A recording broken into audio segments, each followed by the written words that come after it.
Halloween in a sentence. Uy yung kape ko, haluin mong mabuti, baka walang lasa.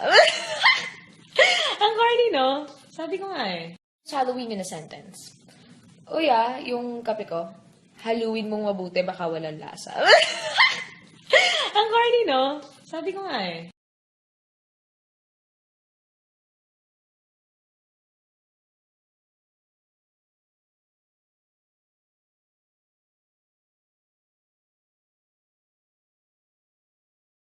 Use dilemma in a sentence.